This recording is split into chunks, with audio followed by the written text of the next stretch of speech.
Hey, what's up guys? How's it going? It's Dakanoth here, and today we're going to talk about how to grow your account and 5 simple tips that I think will actually help just about anybody. Now the first tip is kind of like, I guess, you're going to have to look up what a hyper is. Okay, but basically, I've got a video up at the top right. You can check this out if you want, but what I recommend you do is actually start 2 accounts when you start playing Lords Mobile. As crazy as that sounds, basically I'm saying you need to have your main account, right, which is the account you're going to build up your research on, your war, and all that stuff. And then you need a second account, and that second account, it can be ore, it can be gold, it can be, honestly, food. You could start multiple accounts if you wanted to, but really what I'm saying is you need to have a resource that you can just build up on like crazy ham on. So, like, honestly, like, if you want the best bang for your buck, I think ore is probably the best choice. And so what you can do, right, is you have that alternate account build up resources. And it just builds nothing but ore, and it just consistently builds ore gear and ore. And so basically the idea here is that what you're going to do is you're going to basically build up that ore account. All right. Now, while you're building up that account, right, and you're doing both your main account and your other account, that's going to give you a little bit of flexibility to be able to, take resources from it from time to time. You'll need it when you need to do research. It'll help you out immensely when you're starting out, especially in the new kingdoms. The one thing is, though, and that I think is a bit of a stickler, is obviously you need to remind yourself to shelter. And you got to set a time, every 12 hours I'm going to be right here at this time. And you got to set yourself reminders. I mean, if you really want to grow in this game and you want to grow fast, you got to stick to a schedule in order to keep yourself from getting hurt. And that's really the only way to grow and do it well. Now, the next tip is, I really say this in the Fan of Heart, but basically you want to improve hero medals on 2 particular heroes. One of being is Trickster. I think you need to get Trickster, right? Because you want to increase that research speed as much as possible on your main account. And then on your alternate account, I think what you ought to be going for is whatever resource that you were looking for. And in case you're wondering, which hero should I pick and how do I know? Well, look in the hero stats, and you're going to find that every hero has their own unique stat bonus to certain resource types. And that's just producing on a better resource, as it gets upgraded.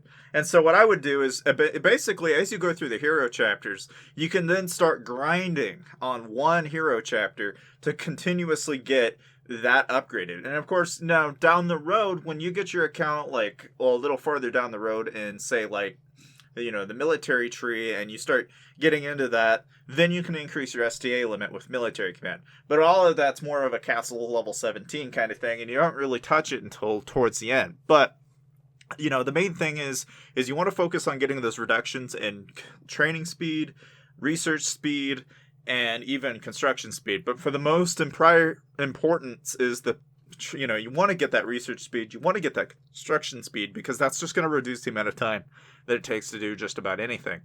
And obviously, just like anything, your gear should reflect that as well. So if you're not gathering at the very beginning, I really recommend you do that, because you're going to need to get materials to upgrade the gear. For, say, like research, you'll have to get lunar flutes. If you're doing construction, then you'll need sentinel circlets. But both of these require materials. And so the only way to really certifiably grow is you're going to have to do a lot of gathering.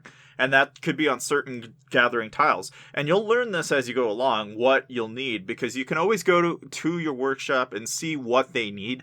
And then when you look at that material type, you can then figure out which tile it goes to. But the main thing is that's primarily what you're going to do in the very beginning. And you'll probably be like that for a few months. Okay, but when you get to about 10-ish million might, you're probably at the point where now things are really starting to pick up.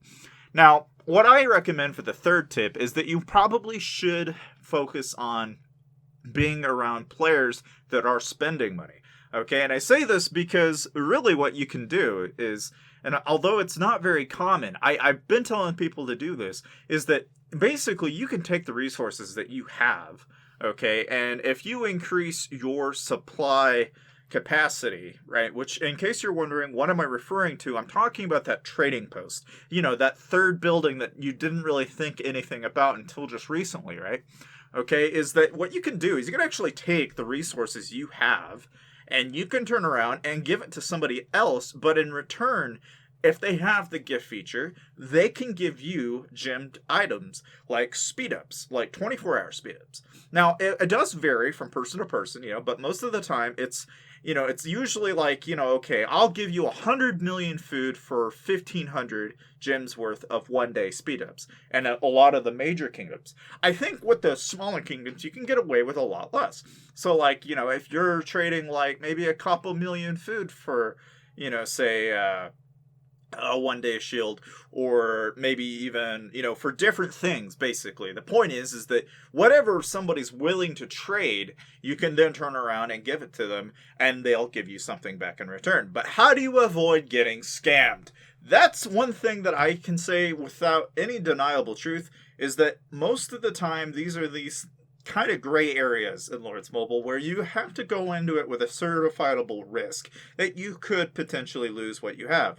Obviously, you need to be shielded when you're doing this, but I would recommend that anybody that pursues this kind of method is that you want to be very careful not to go, like, if you're going to go first, set milestones. Like, hey, give me this one speed up after X amount of resources, and if it isn't reached, then back out. And the worst that you come off with is that X amount of resources as a loss.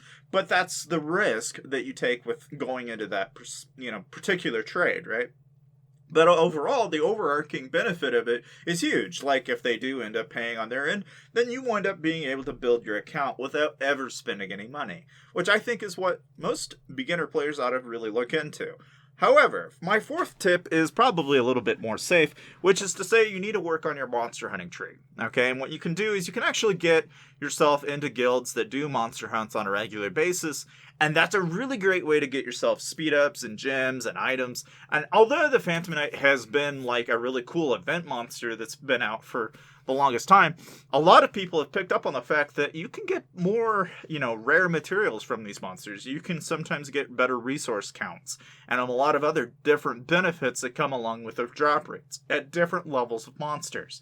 Like a level 2 monster is probably going to give you more gold, but a level 3 might suddenly start giving you relocators and gems, and level 4s are suddenly dropping really decently tiered items from time to time, like a couple 1-day speeds and stuff like that. The point is, though, is the higher the tier of the monster, the better the rewards. Now, that isn't to say that you're always going to get it, because the vast majority of the time you might not, but what I'm trying to get across here is that if you join guilds that are doing monster hunts on a regular basis, even if this is not your main guild, that is a really, really great way to boost your account without ever actually having to do a whole lot of work, aside from the fact you have to meet the minimum, which is whatever the minimum is in that monster hunt. And sometimes they go on for a few hours, sometimes they go on constantly. It just depends on what you're dealing with and who you're talking to. In case you're wondering where to start, where to look, I recommend going to Reddit. Reddit's probably the best place, in my opinion, to go and look for monster hunting guilds. But of course, it's also a good place to look for other different types of guilds and stuff like that. So I really recommend going there if you haven't already. Now, my fifth tip is really just avoid infighting. Like, if you don't have to, don't fight. I really see a lot of people that are starting out and they get into fights really early on. And then they see YouTubers like Worthy Prince and they look at all these other people that are going around and being like a baby trap and they're trapping people and they're fighting. And honestly, yeah, that sounds really fun and all, but the cost of doing that is actually expensive. Like, it costs money sometimes to do that. And I say that because, a lot of people starting out, you're gonna find very quickly that if you're doing a lot of infighting, you slow yourself down. And there's a reason why there are a lot of people starting out that don't fight. Now, of course, people go, well, they're farmers, they're not fighters. And this is true. But those same people also turn around towards about 40, 50 million might have the troops to trap. And then suddenly everybody goes, oh, well, I see what they were building up to. And all of that effort and all that work was actually for something, because they're self-sustainable. And so I really do recommend, if you're going to start out, if you're starting to play the game, really try to avoid infighting if you can.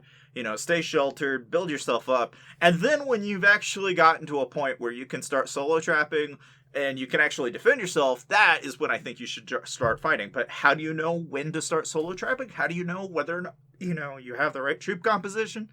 Is really going to be dependent on who you're dealing with. This is why I've made a ton of solo trap, rally trap, reinforcement trap, gryphon trap, garrison trap, all these different type of traps out there. I've made videos on it. I really recommend you guys check them out if you haven't already. So feel free to look them up on my channel. And, well, needless to say, I hope I helped you out with these 5 tips for starting out. And needless to say, I'll see you guys next time.